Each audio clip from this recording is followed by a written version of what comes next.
achievement of our goals. Then also extension of the plan was achieved.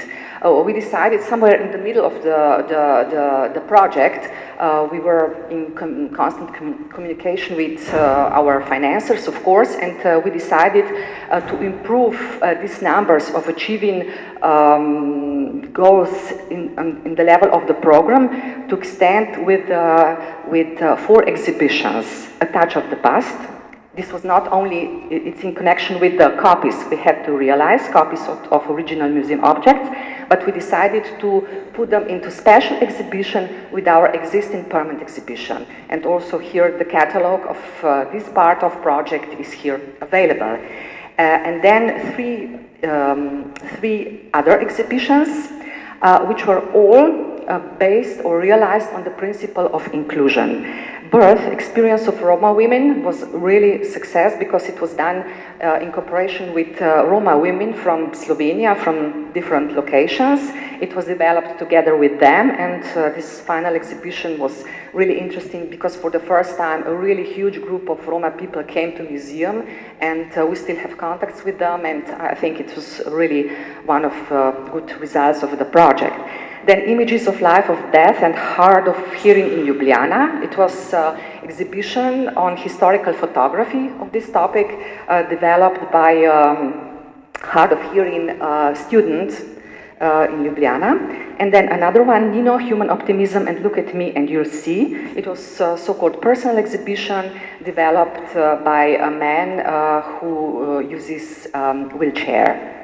And then this number of educational programs, you can see that in 2 years we really achieved great numbers. 68 programs for the 10 project employees, and then 18 programs for the museum staff. And finally, this promotion film, which I would like to show to you at the end, was also realized and presented at this final conference. So concerns, I think this is quite important that these concerns we achieved after finishing the project. It was really very, very complex and created on many, many levels of museum work. The employees, as well as museum staff, obtained a lot of skills and knowledge on the field of cooperation with people from vulnerable social groups.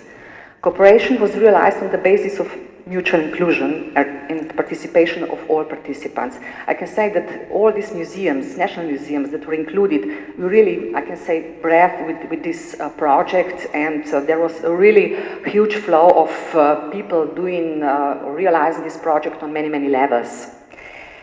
And then, of course, project required huge involvement from an administration point of view. So it was really also a great experience for us, for the whole staff, also from this point of view. And what I could say finally, since the Ministry for the Culture was the initiator of the project, it was expected that the project is going to be a firm basis for the further development of this field within museum work, and that employees could go on with these programs. But I can say that they are now really very skilled, but I expected really our ministry to support us, I can say, also in the future, so that all these people, all these skills can be used within museum work on this permanent basis, but unfortunately this didn't really or hasn't really come yet, but I hope that, I mean, with some of these people we still have contacts, we do some projects with them again and again, but on this, I can say, really this regular basis, as I would expect it, this really didn't come to realize. But, okay, here I have some pictures, for example, within these programs we developed, an example of multi-sensory guided tour.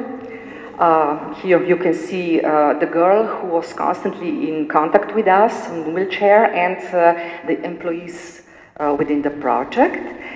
Then quite difficult but very important knowledge we obtained how to deal with also deaf-blind people to present the topics of the exhibition.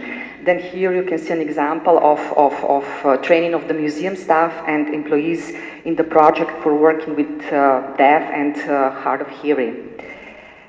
Then, this was a very nice experience. We invited Joelle Snyder from the United States for training of the museum staff and employees in the project for using audio description method in museum work. Very important how to bring the knowledge about museum objects for blind people through this audio description method. Then here we have an example of guided musical tour as an example of inclusive program. Then here you can see the cradle, a kind of museum object which is on display within permanent exhibition. But then we realized it as a tactical aid in educational programs, and this is still, of course, you can imagine, quite in use also into today.